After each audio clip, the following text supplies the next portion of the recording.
அருவமும் உருவமாகி அநாதியாய் பலவாயொன்றாய் பிரம்மமாய் நின்ற ஜோதி பிளம்பு அதுகோர்மேனியாகி கருணை கூர் முகங்கள் ஆறும் கரங்கள் 12 கொண்டு ஒரு திருமுருகன் வந்து ஆங்கு உதித்தனன் உலகமுய்ய.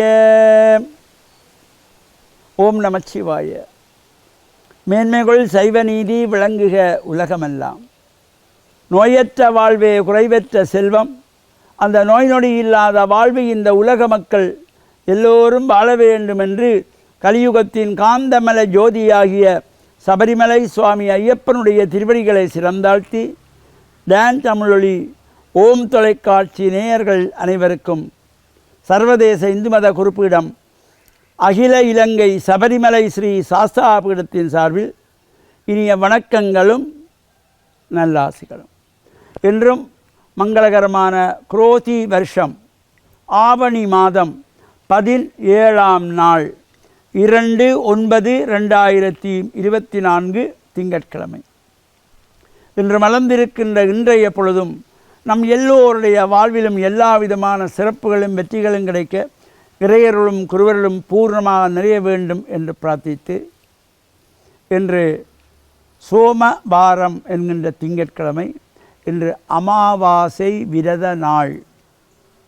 இன்றைய தினம் அலங்கார கந்தனாக உலகளாவிதிலே போற்றப்படுகின்ற கலியுகத்தின் கண்கண்ட தெய்வமாகிய நல்லூர் கந்தப்பெருமானுடைய தீர்த்த உற்சவம்.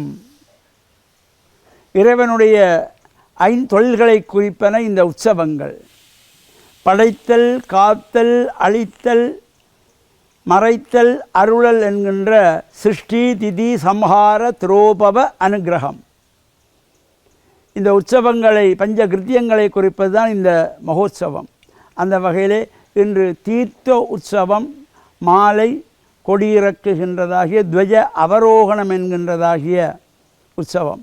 ஆரோகணம் என்பது கீழிருந்து மேலே செல்லுவது, அவரோகணம் என்பது மேலிருந்து கீழே இறங்குவது. துவஜ அவரோகணமாகிய கொடியிறக்க உற்சவமும் இன்றைய தினம் அலங்காரக்கந்தன் நல்லூர் கந்தப்பெருமாள் உற்சவத்திலே நடைபெறுவதற்கு திருவுள் கூட்டியிருக்கின்றது. நாளை மறுநாள் புத்தளம் மாவட்டம் சிலாபம் நாத்தாண்டி ஸ்ரீ பூர்ணா புஷ்கலா சமேத ஹரிஹரபுத்திர ஐயனார் தேவஸ்தானத்தினுடைய மகா கும்பாபிஷேகத்துக்கான பூர்வாங்க கிரியைகள் புதன்கிழமை 4/9/2024 மகா கணபதி ஹோமத்தோடு இந்த பூர்வாங்க கிரியைகளெல்லாம் ஆரம்பமாகி நடைபெற்று தொடர்ந்து 5ஆம் திகதி கன்னிப்பெண்களும் சுமங்கலி பெண்களும் கலந்து கொள்ளுகின்ற திருவிளக்கு பூஜை, 6ஆம் திகதி பஞ்சகுண்ட மகா யாகாரம்பம், 7ஆம் திகதி தைலாபியங்கம் என்கின்ற எண்ணெய் காப்பு சாத்துகின்ற நிகழ்வு. சகல அடியவர்களும் இவ்வாறான சந்தர்ப்பம் எப்பொழுதும் நமக்கு கிடைக்காது. கிடைக்கின்ற பொழுது அவற்றையெல்லாம் பயன்படுத்துகின்ற வகையிலே சகல அடியார்களும் மூலாலயத்திலே சென்று மூலமூர்த்தியாகிய பூர்ணாபுஷ்கலா சமேத கரிகரபுத்திரருக்கும் ஏனைய பரிவார தெய்வங்களுக்கும் உங்கள் கைகளாலே இந்த எண்ணெய் சாத்துகின்ற நிகழ்வு. அவ்வாறு இந்த எண்ணெய் சாத்தப்படுகின்ற பொழுது நல்ல எண்ணங்களை மனதிலே நினைத்து நல்லெண்ணெய் சாத்துகின்ற பொழுது அனைத்தும் நல்லதாக இருக்கும். எங்களுடைய எண்ணங்கள் நல்லதாக இருந்தால் நடப்பது எல்லாம் நல்லதாக அமையக்கூடிய வகையில் எண்ணெய் காப்போம். அதனைத் தொடர்ந்து 8/9/2024 ஞாயிற்றுக்கிழமை மகா கும்பாபிஷேகம் நடைபெறுவதற்கு திருவுள் கூட்டியிருக்கின்றது. இலங்கையின் முதலாவது இந்து மத குருபீடாதிபதியாக திகழ்ந்த யாழ்ப்பாணம் நாயன்மார்கட்டு சிவாகமஞானி அருள்ஜோதி ஸ்கந்த சாம்பசிவ சிவாச்சாரியார் அவர்களதும் சங்கான 26 முருகமூர்த்தி ஆதீன குரு முதல்வர் சிவபிரம்மஸ்ரீ சிவாகமஞானி சிவ நித்யானந்த சிவாச்சாரியார் அவர்களுடைய குருவருள் ஆசியோடும் வவுனியா சிவபிரம்மஸ்ரீ முத்து ஜெயந்திநாத குருக்களையா அவர்களுடைய பூரண ஆசியோடு இந்த மகா கும்பாபிஷேகம் சிறப்பாக நடைபெற இருக்கின்றது. இவ்வாறான நிகழ்வுகளும் கலந்து கொள்வதோடு நல்லைக்கந்தனுடைய இன்று நடைபெறுகின்ற தீர்த்தோற்சவம், மாலை நடைபெறுகின்ற துவஜ அபரோகணம் என்ற கொடியிறக்கு உற்சவம், நாளைய தினம் நடைபெறுகின்ற பூங்காவன உற்சவம், அதற்கு மறுநாள் நடைபெறுகின்ற வைரவர் பூஜை வழிபாடுகளும் கலந்து இறையருளை பெற்று மண்ணில் நல்ல வண்ணம் வாழ டான் தமிழொலி ஓம் தொலைக்காட்சி நேயர்கள் அனைவருக்கும் சர்வதேச இந்து மத குறிப்பிடம் அகில இலங்கை சபரிமலை ஸ்ரீ சாஸ்தாவிடத்தின் சார்பில் நல்ல ஆசிகளை கூறிக்கொள்வதில் மனமகிழ்வு கொள்கிறோம். வணக்கம்.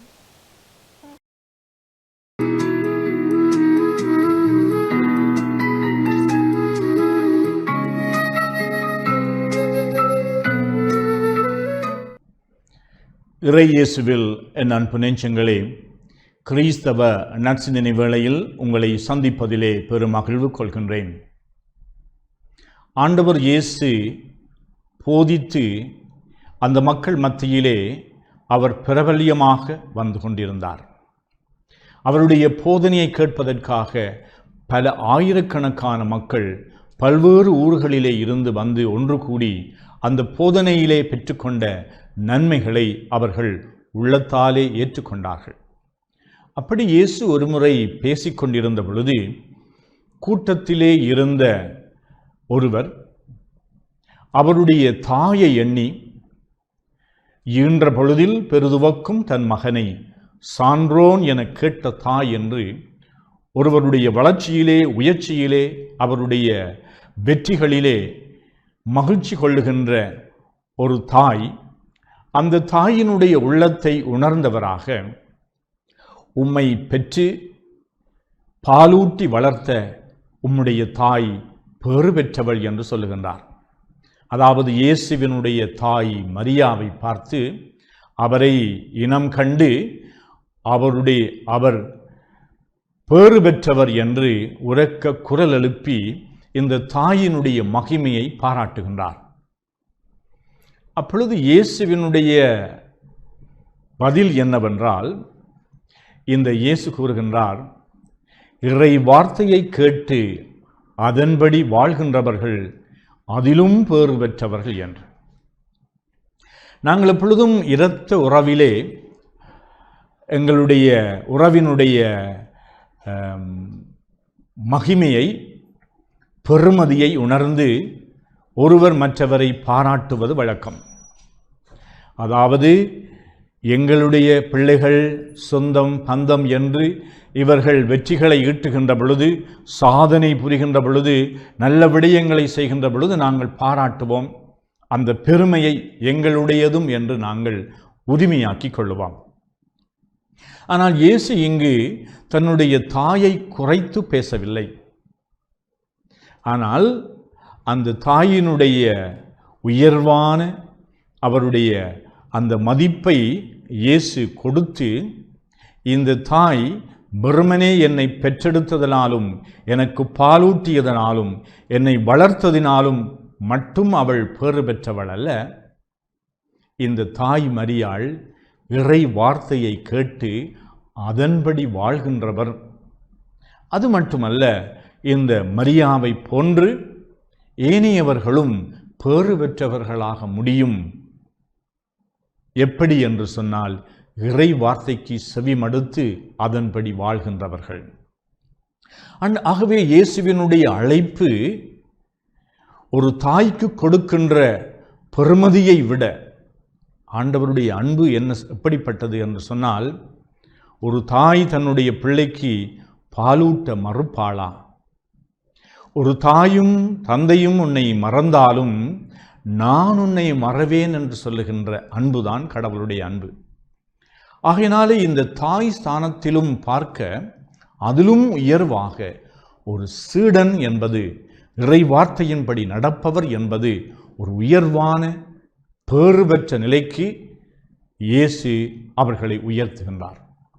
நானும் நீங்களும் இறை வார்த்தைக்கு செவி மடுக்கின்றோம். இறை வார்த்தை இறைவன் தருகின்ற அரும்பெரும் கொடையாகும். இந்த இறை வார்த்தை எங்களுடைய வாழ்வுக்கு பலமை சேர்க்கின்றது, பொருள் கொடுக்கின்றது, பலம் கொடுக்கின்றது. எந்த திசையிலே நாங்கள் போக வேண்டும், எதை செய்ய வேண்டும், எந்த அறநெறிகளோடு நாங்கள் செய்ய வேண்டும், எந்த மதிப்பீடுகளை எங்களுடைய வாழ்க்கையிலே வாழ வேண்டும் என்று இந்த இறை வார்த்தை எங்கள் ஒவ்வொருவருக்கும் ஆண்டவருடைய செய்தியாக, கொடையாக கொடுக்கப்படுகின்றது. ஆனால் நாங்கள் கிறிஸ்தவர்களாகிய நாங்கள் இந்த இறை வார்த்தையை அடிக்கடி படித்து அதை தியானித்து இறைவன் என்னை எப்படிப்பட்ட ஒரு மனுஷியாக நாங்கள் வாழ வேண்டும், வளர வேண்டும் என்று சொல்லி தருகின்றார். நாங்கள் இது கிரமமாக நாங்கள் ஒவ்வொரு நாளும் ஒரு சிறிய பகுதியையாவது விவிலியத்திலே இருந்து படித்து இந்த இறை வார்த்தையினுடைய பொருளை அறிந்து அதை கடைப்பிடிக்கின்ற மனிதர்களாக நாங்கள் முயற்சி செய்தால் நிச்சயமாக நாங்கள் ஆண்டவருடைய சன்னிதானத்திலே பேறு பெற்றவர்களாகுவோம். பேறு பெற்ற பிளஸட் என்று சொல்லுவார்கள், ஆசீர்வதிக்கப்பட்டவர்கள், ஆண்டவராலே அன்பு செய்யப்படுகின்றவர்கள், ஆண்டவராலே அங்கீகரிக்கப்படுகின்றவர்கள். எங்களுடைய உள்ளத்திலே நிச்சயமாக இந்த இறை வார்த்தை அமைதியை, நிம்மதியை, பெருமதியை எங்களுக்கு பெற்றுத்தரும். ஆகையினாலே இந்த இறை வார்த்தையிலே நாங்கள் நம்பிக்கை வைத்து இந்த மரியா எப்படி இந்த இறை வார்த்தைக்கு செவிமடுத்து ஆம் என்று தன்னுடைய இறைவனுடைய சித்தத்தை அவள் தேடி அனுதினம் அதை கடைப்பிடிப்பதிலே, அதை நிறைவு செய்வதிலே கருத்தாக இருந்தாலோ அந்த மரியன்னையினுடைய பாதையிலே நாமும் சென்று ஆண்டவருடைய சீடர்களாக திகழ்வோமாக. ஆமென்.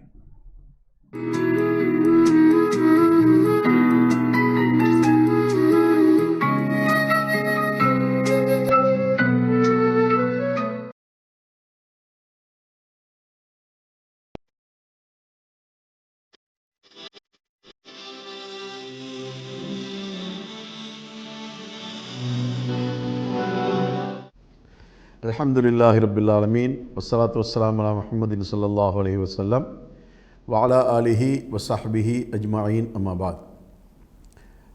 அன்புள்ள வாசகர்களே, நேயர்களே, இன்றைய காலை பொழுதை ஒரு நல்ல பொழுதாக ஆரம்பித்து வைக்க வேண்டும் என்ற நற்செய்தியை உங்களுக்கு நான் சொல்லிக்கொள்வதில் மகிழ்ச்சி அடைகிறேன். எல்லா சமயங்களும் மனித சமுதாயத்துக்கு போதிக்கக்கூடிய ஒரு நல்ல பண்பாடு தான் பிறர் மீது பொறாமை கொள்ளக்கூடாது. பொறாமை என்பது மனித சமுதாயத்தில் இருக்கின்ற தீய பழக்க வழக்கங்களிலே மிக மோசமான ஒரு பழக்கம். அதே நேரத்தில் நடைமுறையிலும் கூட இந்த பொறாமையால் சமுதாயத்துக்கு நஷ்டம்தான் ஏற்படுமே அல்லாமல் எந்த விதமான நன்மையும் ஏற்படக்கூடிய வாய்ப்பு இல்லை. அதனால் இஸ்லாமிய மார்க்கம் என்பது பொறாமை கொள்ளுதல் என்ற இந்த தீய இந்த செயலை மிக மோசமாக கண்டிக்கக்கூடிய ஒன்றாக இந்த இஸ்லாமிய மார்க்கம் இருந்து கொண்டிருக்கின்றது. ஏனென்றால் இந்த பொறாமை கொள்வதனால் அடுத்தவர்களை விட எந்த வகையிலும் நாம் உயர்வடைந்து விட முடியாது. எப்பொழுதும் நமது உள்ளங்கள் செத்த உள்ளங்களாக, நமது உள்ளங்கள் பிறர் அதாவது துர்நாற்றம் அடைக்கக்கூடிய உள்ளங்களாகத்தான் நம்முடைய உள்ளங்கள் இருக்கும். அத்தகைய தீய செயலிலிருந்து நமது சமுதாயத்தை நாம் பாதுகாத்து கொள்ள வேண்டும். திருமறை குர்ஆனிலே அல்லாஹு தஆலா சொல்லுகின்ற அந்த நேரத்திலே இந்த பொறாமை என்பதை பற்றி சொல்லும்போது அல்லாஹ் சொல்லி காட்டுகின்றான், அம் யஹ்சுதுன நாஸ அலா மா ஆத்தாஹுமுல்லாஹ் மின் ஃபத்லிஹி.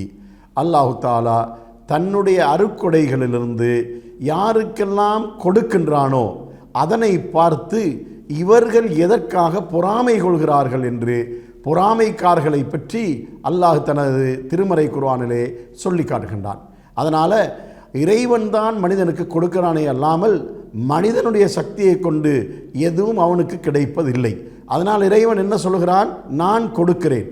நான் கொடுக்கும்போது அதை பெற்றுக்கொள்ளக்கூடியவனுக்கு அதை எடுத்துக்கொள்வதற்கு உரிமை இருந்து கொண்டிருக்கின்றது. அந்த நேரத்திலே அவனுக்கு கிடைப்பதை பார்த்துவிட்டு வேறொருவன் அதற்காக ஏன் பொறாமை கொள்ள வேண்டும்? அவர்களும் என்ன செய்ய வேண்டும் என்றால் அதே இறைவனிடத்திலே அதுபோல தனக்கும் தருமாறு கேட்க வேண்டுமே அல்லாமல் அந்த இறைவனால் கொடுக்கக்கூடியதை பெற்றுக்கொள்ளக்கூடியவர்கள் அடையக்கூடிய உயர்வை பார்த்துவிட்டு அதற்காக பொறாமை கொள்வதை இறைவன் தடுக்கின்றான். இதனால் எந்த நன்மையும் ஏற்படக்கூடிய வாய்ப்பும் இல்லை. பொறாமையின் மூலமாக அடுத்தவனுக்கு நாம் தீங்கு செய்வதனால சமுதாய ரீதியாக நஷ்டம் ஒன்று ஏற்படுவதை பார்க்கின்றோம். உதாரணத்துக்கு ஒருவன் வியாபாரத்திலே முன்னேறி கொண்டிருக்கின்ற நேரத்திலே பொறாமையின் காரணமாக அவனை வீழ்த்துவதற்கு முயற்சி செய்தால் அவனும் வீழ்ந்து விடுகிறான், அவனை வீழ்த்துகின்ற இவனும் வீழ்ந்து விடுகின்றான்.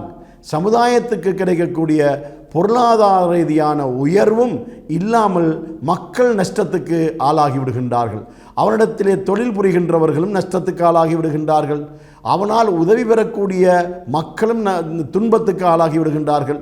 இதனால் பொறாமையின் காரணமாக ஒருவனை வீழ்த்துவதால் சமுதாயத்துக்கு நஷ்டமே அல்லாமல் எந்த இலாபமும் இல்லை. நபிகளார் ஸல்லல்லாஹு அலைஹி வஸல்லம் அவர்கள் பொறாமை விஷயத்திலே ஒரே ஒரு செய்தி சொன்னார்கள். அதாவது 2 விஷயத்தில் மட்டும் பொறாமை கொள்ளலாம், அதை தவிர வேறு எதிலும் பொறாமை கொள்ளக்கூடாது என்று சொல்லிவிட்டு அந்த 2ஐயும் சொன்னார்கள். ஒருவனுக்கு நிறைய செல்வம் இருக்கின்றது, அதனை கொண்டு அவன் மக்களுக்கு நிறைய பொருளாதார ரீதியாக உதவி செய்து நன்மை அடைந்து கொண்டிருக்கின்றான் என்பதை கண்டுவிட்டால் அதை காணக்கூடிய ஒருவன் என்ன முடிவுக்கு வர வேண்டும் என்றால், நானும் இவனை போன்று அதிகமான பொருளாதாரத்தை தேட வேண்டும், இவன் செய்கின்ற இதே மாதிரியான நன்மையான காரியங்களை இவனை விட நான் அதிகமாக செய்ய வேண்டும் என்ற எண்ணத்தோடு அவன் பொறாமை கொள்ள முடியும். அதே போல ஒரு அறிவாளியை பார்த்து பொறாமை கொள்ள முடியும். எப்படி? ஒருவன் அறிவு ரீதியாக முன்னேற்றமடைந்து சமுதாயத்திலே மிகப்பெரிய ஒரு அந்தஸ்தை அடைந்து கொண்டிருக்கின்ற அந்த காட்சியை பார்த்துவிட்டால், இவனைப் போல அல்லது இவனை விட அதிகமாக நானும் கற்க வேண்டும், நானும் இவனை விட சிறந்த பதவிகளை அடைய வேண்டும் என்று ஒரு எண்ணம் கொண்டு அவன் பொறாமை கொள்ள முடியும். இதனை நபி அவர்கள் பொறாமை என்று எதற்காக சொன்னார்கள் என்றால், இது ஒரு போட்டி மாதிரியான ஒன்று என்பதனால்தான் இதற்கு பொறாமை என்ற ஒரு கருத்தை சொன்னார்களே அல்லாமல், யதார்த்தமாக பார்த்தால் இது பொறாமை அல்ல.